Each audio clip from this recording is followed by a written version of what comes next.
Bienvenue à tous dans ce décrit. Aujourd'hui, nous sommes le 3 janvier 2025. C'est pratiquement le troisième jour de cette année nouvelle. Mes meilleurs vœux à tous et que cette année vous accorde plein succès dans toutes vos différentes entreprises et ainsi que toutes vos familles, que santé et bonheur soient au rendez-vous parce que quand on est en santé normale, on sait se battre, on sait faire tout ce qui est important pour accéder à la santé mentale, santé financière ainsi que la santé physique.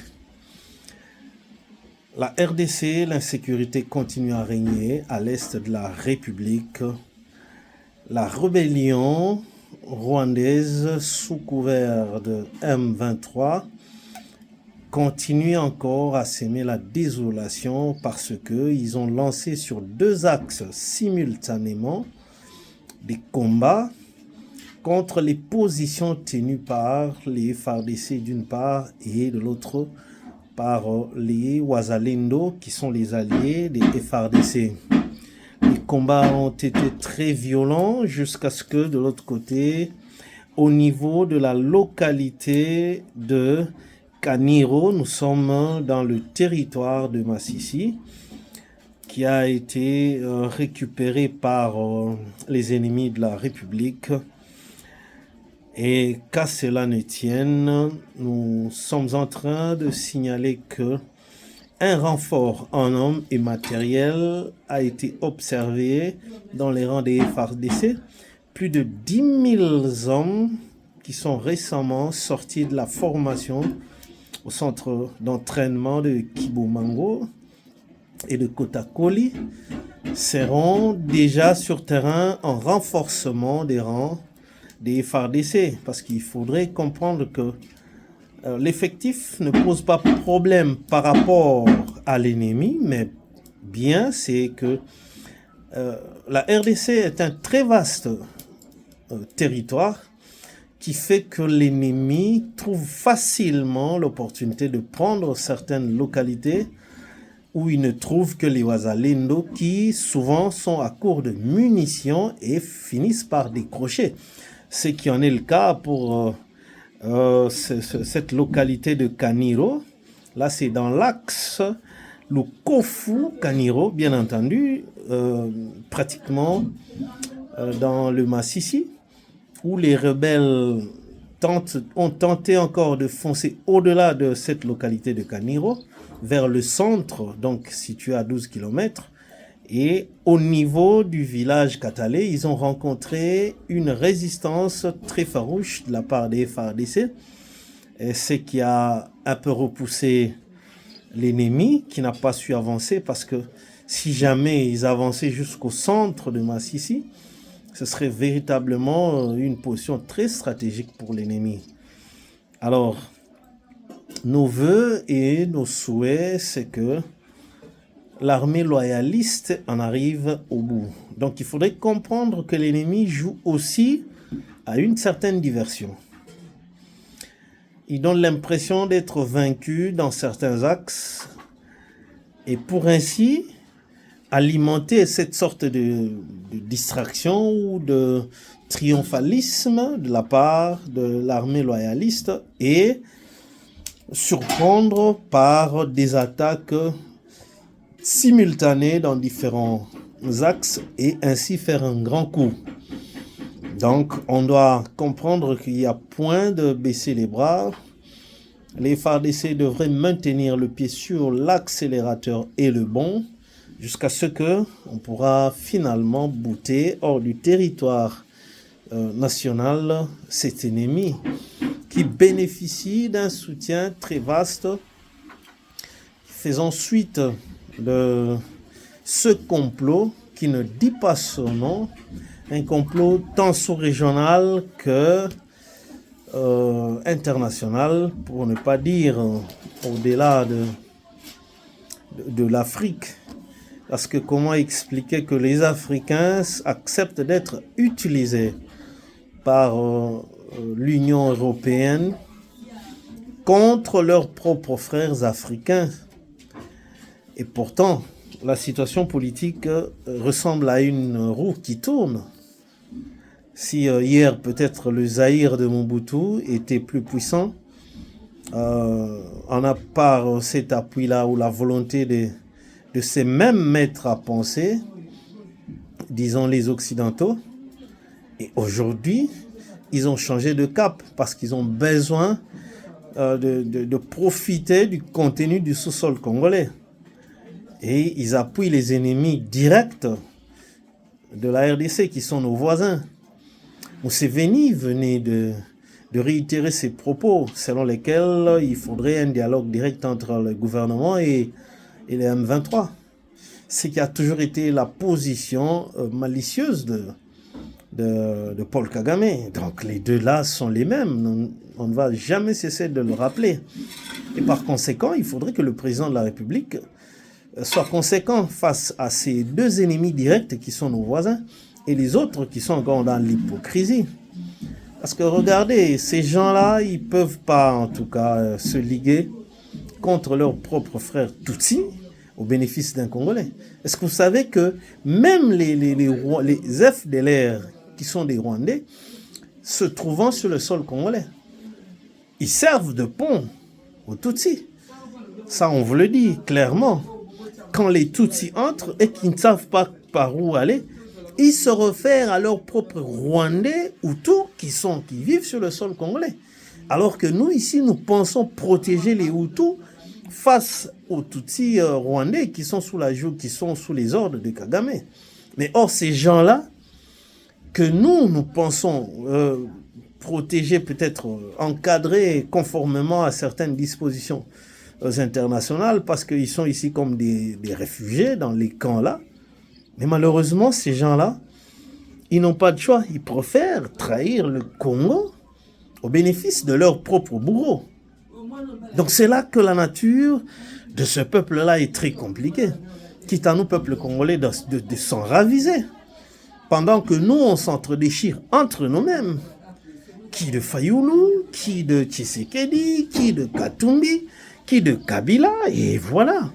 Et on devient de plus en plus faible parce que toutes les énergies congolaises sont dispersées face à l'ennemi, qui pour autant, en réalité, ne peut pas être plus puissant que la RDC, quel que soit le soutien dont il bénéficie derrière lui. Aujourd'hui, nous sommes le 3, mais hier, le 2, nous avons eu à célébrer la mémoire du colonel Mamadou Ndala, au général, la poste, disons, après qu'il en soit décédé, bon, c'est à titre posthume qu'il porte le grade de général. Mais que nous représente la mémoire de Mamadou Ndala?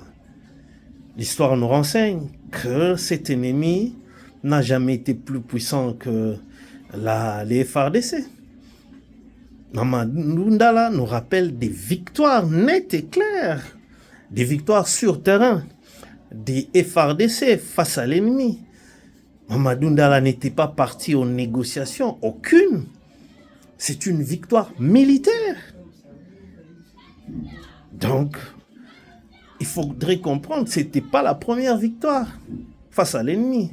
Le général Jean-Félix Mbuzamabe, on va le rappeler combien de fois, a battu le CNDP sur terrain et non pas des négociations, jusqu'à faire fuir le fameux général Laurent Kunda Batware qui est allé définitivement se terrer au Rwanda chez lui.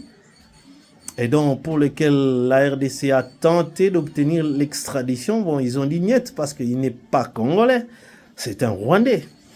Mais n'eût été ses longues jambes, on l'aurait capturé vif par les hommes aux ordres du général Jean-Félix Mbuzamabe, paix à son âme. Que des victoires avec le général Jean-Lucien Baouma Hamba. Donc personnellement, j'ai eu à connaître et à collaborer dans le cadre de certaines opérations du fait des activités d'exploitation artisanale de diamants dans certaines mines là au Kasaï. Et donc son commandant de sécurité s'appelait, son nom de code, Tourbillon, qui étaient tous des chétifs, hein. Donc c'est ces gardes rapprochés. Ils avaient tous la même taille, pratiquement 1 mètre ou 1 m 10. Le plus géant, c'était peut-être 1 m 20. Mais les Rwandais n'ont jamais tenu face à ces vaillants soldats sous leur commandement. Quand le général Jean-François Olinga succède au général Tango Faure à la force terrestre, c'est là que le Rwandais a subi le revers de sa médaille. Ils ont été sérieusement depuis Sake, Calais, tous ces villages-là, à part Goma qui a été récupéré par négociation à Kampala avec Museveni. Encore une fois, que l'histoire nous renseigne, nous rappelle dans nos mémoires que Museveni a toujours été l'ennemi de la RDC. Aujourd'hui, on le qualifie de partenaire, c'est par erreur. Une erreur terrible et nuisible, suicidaire à la RDC. Donc le gouvernement et le président doivent s'assumer face à ce Museveni-là, qui est trop dangereux. Vaut mieux un ennemi clair qu'un ennemi froid. Donc nous pensons que on a célébré hier Mamadou Ndala, qui mérite véritablement d'être érigé en héros national, parce que c'est ça un soldat. Tokowa Pona Ekolo. Et il en est mort. Et dans cette complicité-là, il y avait des officiers congolais qui ont comploté avec l'ennemi parce que eux, ils préfèrent le business. Pour eux, cette insécurité qui sévit à l'est de la RDC fait leur bonheur. C'est du business.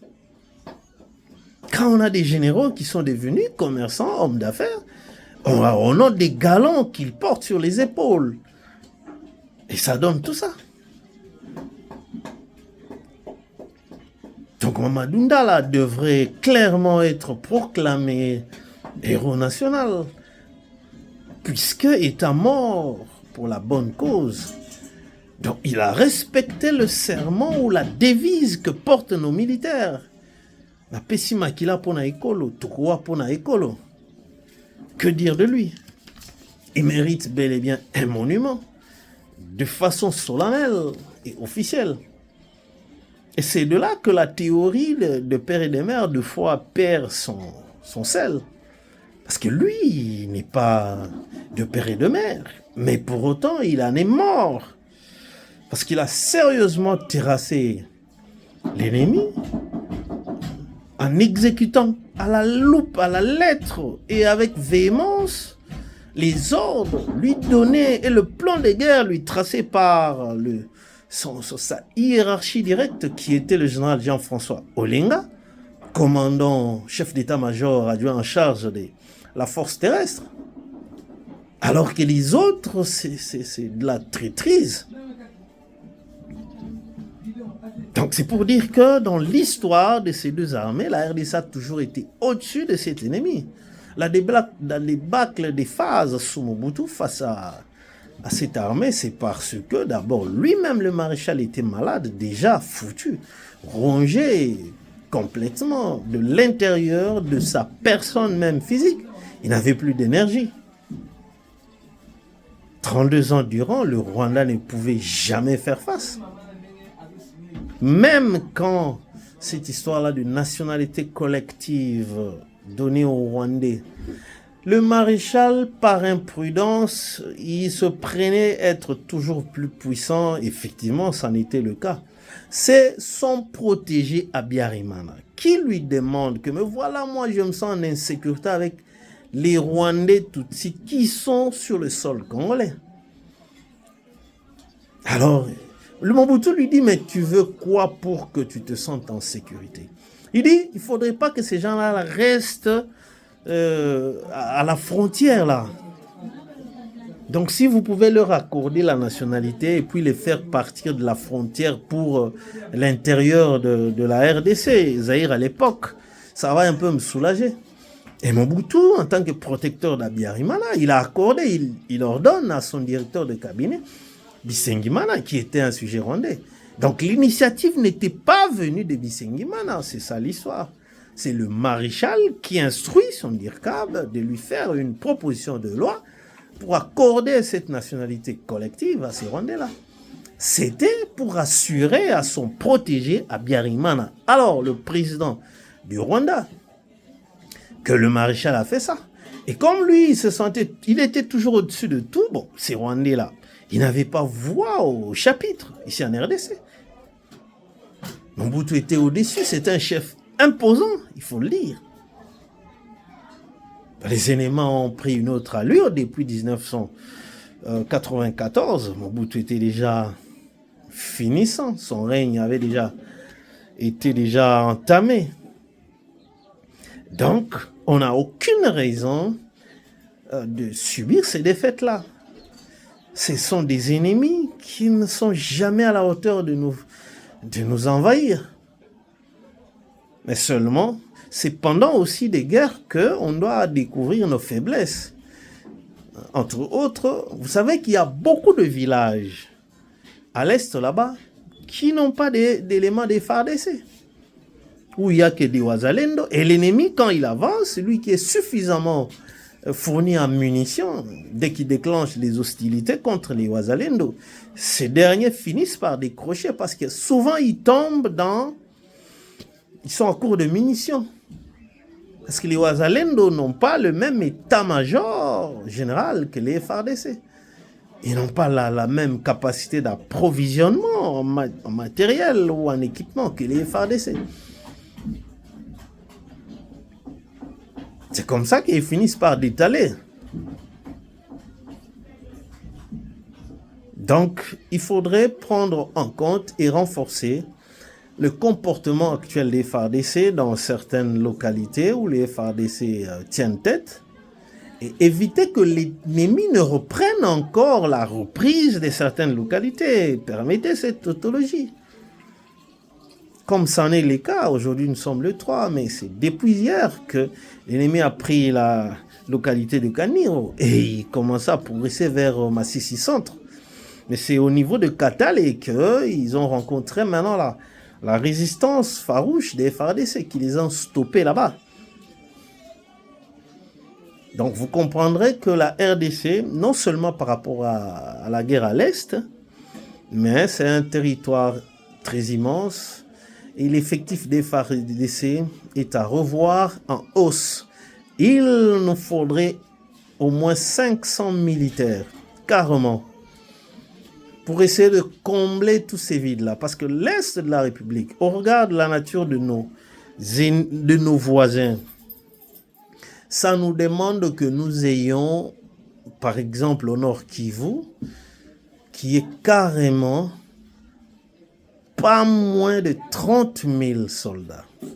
Au Sud Kivu, mêmement, pas moins de 30 000 soldats. Parce que ce sont des zones frontalières et dont les voisins sont foncièrement contre la RDC. Même le Burundi qui fait semblant d'être notre allié, c'est parce qu'ils sont en train d'exploiter. Ça ne se dit pas. Le Burundi occupe des territoires au regard de la bêtise de l'EAC qui s'était permise, cette communauté-là, de dispatcher de notaires parce que le chapitre 4 de leur charte en dispose ainsi. Et quand le président voudrait se retirer de l'EAC, ça devient un problème, un sérieux problème. Tous ces gens-là, y compris le fameux Museveni, s'opposent à la mise en mouvement de la SADC. Parce qu'ils savent que la SADC n'est pas composée des Tutsis. Et la SADC ne peut pas tolérer l'hégémonie Tutsi en Afrique. Qu'ils le fassent entre eux-mêmes, mais pas sur un autre peuple. Donc, on doit véritablement comprendre que la situation à l'Est nous demande beaucoup de concentration. Le président de la République venait de signer des ordonnances. Il y a des prisonniers qui ne vont pas, dont leur situation ne va pas répondre aux critères fixés, les conditions d'éligibilité. Mais nous pensons que pour le cas de Jean-Marc Kabound, qui a été condamné par une décision définitive à 7 ans de servitude pénale, donc lui, il est concerné dans ces critères-là. Et certaines opinions pensent que le président avait le souci de libérer Jean-Marc Kabound et cela s'avère être une opportunité. Mais que voulez-vous? S'il est déçu, comme il a dit, par le comportement de tout ce qui forme l'union sacrée, il ne peut que penser à son lieutenant, quel qu'en soit ce qu'a été leur ou la méconduite de Jean-Marc Kabound. Vous savez, dans la vie, il y a certaines choses. Quand les gens, le conflit entre deux personnes ne se situe pas au niveau de leurs âmes, eh bien, il faut faire très attention. Il ne faut pas entrer dans ce conflit-là. Même dans un couple. Quand vous voyez, vous êtes amis à un couple qui est en conflit, donc un homme et une femme, il faut être très prudent pour s'engager dans ce conflit-là. Croyant que c'est fini, ce couple va se disloquer. Attention, la dislocation entre deux personnes ou un couple ne peut être effective que si ce conflit-là montre ou se situe au niveau de leurs âmes. Si ce n'est qu'au niveau du corps, c'est-à-dire des sentiments, attention, vous serez surpris désagréablement de voir les deux personnes continuer à être ensemble. Et ça se passe dans la vie de tout un chacun, même entre des amis. Parce que quand vous vous séparez, peut-être pas à l'issue des tiraillements, chacun, là où il est parti de son coin, il sent qu'il a très mal au cœur, il a une douleur. Ça voudrait dire que ce conflit-là n'a pas atteint le niveau des deux âmes. Donc, que voulez-vous? Si le président en a trouvé une opportunité pour retourner Jean-Marc en liberté, eh bien, ce n'est qu'une bonne chose. Parce que quelque part, autour de lui, qui peut faire mieux que Jean-Marc Kabound? C'est question de le chapitrer, peut-être de le corriger, qu'il essaie un peu d'adopter le comportement d'un homme d'État. Parce que quand bien même, vous êtes dans le secret du chef, en tant qu'homme d'État, vous ne devez pas tout dire, tout ce que vous vivez. Même si vous connaissez bien les secrets personnels du chef, vous ne devez pas les amener à la place publique. Vous pensez que Jonas Mukamba, qui a été même dans l'avion qui transportait Lumumba du Bas-Congo jusqu'au Katanga, en passant par le Kasaï, parce qu'on avait refusé que cet avion ne pouvait pas atterrir avec ce colis-là. Donc Lumumba à l'intérieur. Vous pensez qu'aujourd'hui, Jonas Mukamba peut commencer à vous relater effectivement comment ça s'est passé. Non, non, non. C'est véritablement un homme d'État qui va mourir avec certaines choses ou certains secrets et on en saura presque rien du tout. Donc, voilà un peu ce qu'il faudrait retenir. Mais par contre, ceux qui ne sont pas dans cette conditionnalité-là, eh ben, ils vont continuer à purger leur peine. Malheureusement, Mike Mukeba, jusqu'à aujourd'hui, n'a jamais eu de procès. On attend. Il n'y a jamais eu de procès pour lui. D'où il n'y a pas jusque-là de décision définitive, décision de justice pour Mike Mukeba. Lui, ce serait un problème politique. D'ailleurs, il avait accusé le procureur général Firmin Vondé de l'avoir arrêté arbitrairement. Alors, ça peut se régler à ce niveau-là. Donc, voilà ce que nous pouvons dire. On demande à tout Congolais de soutenir, en tout cas de souhaiter tout le meilleur pour les FARDC et de soutenir aussi le recrutement, mais que le recrutement se fasse sur toute l'étendue, que se fasse par quota, c'est-à-dire dans toutes les provinces, le recrutement pour les FARDC doit être opérationnel. Ça ne doit pas concerner qu'un seul espace, non. Nous pensons que quand le président de la République s'est adressé à la jeunesse depuis le Kasaï, il s'est adressé à la jeunesse congolaise. Donc ça ne ferait pas, il n'est pas question que seuls les jeunes du Kasaï devraient intégrer l'armée. Non.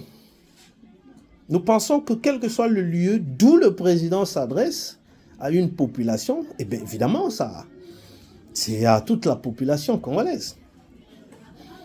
Et on a besoin avec nos 26 provinces, si on a au moins 10 000 nouvelles recrues dans chaque province, on a facilement 260 000 nouvelles recrues au sein des FARDC. Et ajouter à ce que l'on a, voilà, on ne sera pas en dessous de 300, 400 000. Ça va couvrir tous les vides que nous connaissons, où l'ennemi pénètre facilement. Les FDLR étaient déjà sortis, expatriés tous au Rwanda, mais ils sont revenus comment? C'est parce que nos frontières sont tellement poreuses.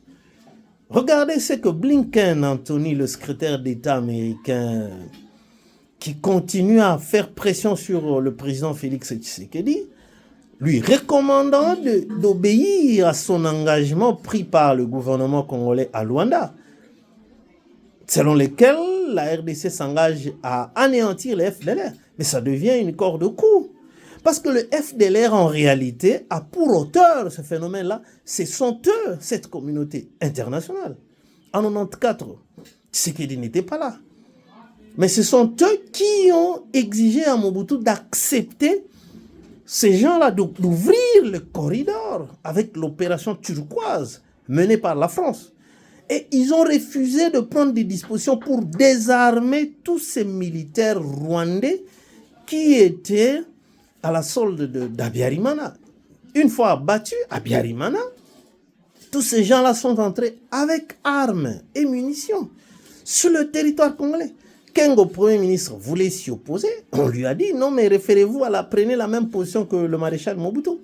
Kengo s'étant vu seul, il a accepté. Mais aujourd'hui, vous qui êtes auteur de la présence ou de ce phénomène FDLR sur le sol congolais, vous voulez maintenant confier cette mission à Tshisekedi qui n'en sait absolument rien.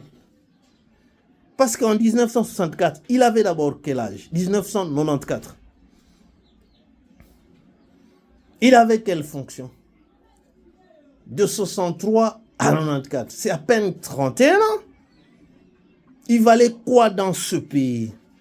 Même s'il est question de gérer les affaires de l'État ou la continuité, mais ça ne concerne pas l'État congolais.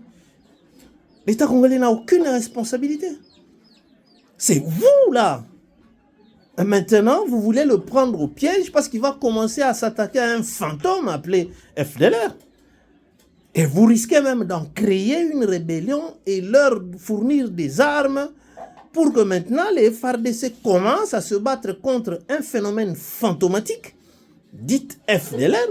Et de l'autre côté, il y a les M23. Donc là, c'est une façon de disperser l'énergie des FARDC, de la RDC, pour ne jamais en venir au bout du M23, qui pour autant n'existe pas. Le M23 signifie les accords du 23 mars, mais en réalité, ceux qui ont signé, ce sont les CNDP de Laurent Nkunda Batware, qui avait fui le feu du général Jean-Félix Mbujamabe. Donc, quelque part, soyez honnête envers la RDC, ou du moins envers même Tshisekedi, que vous malmenez à tout bout de champ. Dans la sous-région, il est très malmené par tous nos voisins. Et sur le plan international, c'est de la pagaille. Nous l'encourageons cette fois-ci avec la présence de Thérèse Kayikwamba en Russie.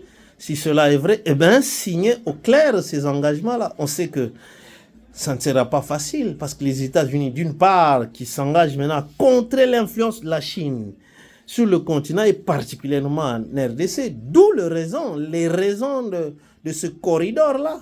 C'est la vérité. Et maintenant, avec un partenariat clair RDC-Russie, est-ce que ces gens-là vont avaler cette pilule?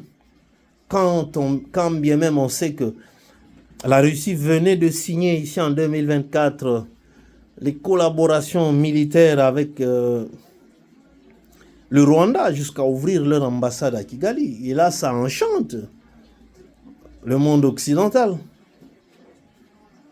Le complot est très vaste. Et nous demandons que le peuple congolais soit complètement uni derrière les FARDC. il fait très mal de reprendre encore, d'informer le Congolais que voilà, l'ennemi vient de prendre encore une localité, telle localité. Non, nous pensions que ce chose-là, ce rythme-là devrait s'arrêter et ne laisser place qu'à un seul sens unique, lequel on doit commencer maintenant à informer que sur les FARDC ont repris. Mais le devoir aussi de l'information va nous obliger de dire aussi, de donner l'activité de l'ennemi sur le sol congolais, juste dans le souci de réveiller aussi les esprits. Sinon, nous risquons de commencer à nous désinformer, dire seulement que l'ennemi est battu pendant qu'il progresse, ce qui sera encore une très grande responsabilité de la part des journalistes qui n'ont que pour mission, entre autres, d'informer. On n'informe pas en désinformant, mais on respecte la sacralité des faits. Mais ça fait très mal de commencer encore à informer sur la progression de l'ennemi, qui change d'axe, qui commence à foncer sur un autre axe. Bonne et heureuse année 2025 pour chacun d'entre nous. Que Dieu bénisse la RDC. Soyons tous unis derrière les FARDC. On en arrivera au bout de l'ennemi. Merci et on se retrouve au prochain numéro pour le décryptage de l'information.